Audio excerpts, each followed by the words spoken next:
Guardi, io sono partito per scrivere un libro sul Novecento, secolo autoritario, perché fu nel Novecento che i due sistemi autoritari per antonomasia, quello fascista, nazista e quello comunista, trovarono una stagione, per fortuna breve, di congiungimento. Ma poi studiando mi sono reso conto che i rischi maggiori li vivevamo nel secolo in cui stiamo vivendo.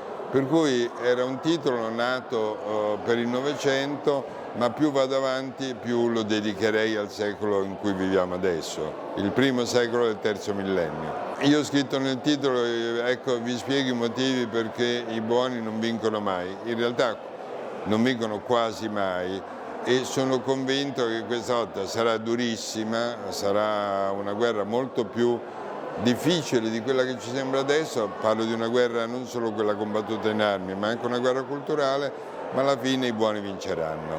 Altro che l'Europa è un po' distratta nei confronti della guerra d'Ucraina, ha dei leader forti che capiscono qual è la posta in gioco, ma sono gli europei. In realtà i leader stavolta sono quasi meglio dei popoli, sono gli europei che sono abituati a stancarsi presto e a non capire, o almeno non capire fino in fondo qual è la partita che si gioca in Ucraina.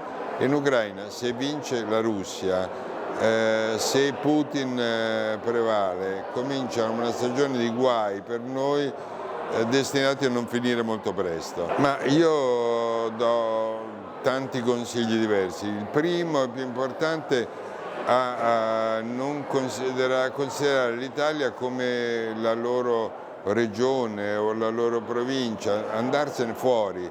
Più vanno fuori, anche solo per motivi di studio, per studiare. Oggi vivere e concepire la propria vita nel proprio paese, esclusivamente nel proprio paese, è veramente un limite come 50-60 anni fa, quello di essere eccessivamente legati alla propria città. Bisogna abituarsi in un mondo dove il movimento è tutto, soprattutto nella chiave di cui parlavo prima, perché se questa storia della guerra non finisce bene, e il bene unico è la sconfitta della Russia, allora saper andare all'estero, sapersene andare, saper andare anche lontano e conoscere il mondo in altro modo può essere un'opportunità indispensabile. Io penso che sono tutto per l'UNESCO, sono convinto che la congiunzione fra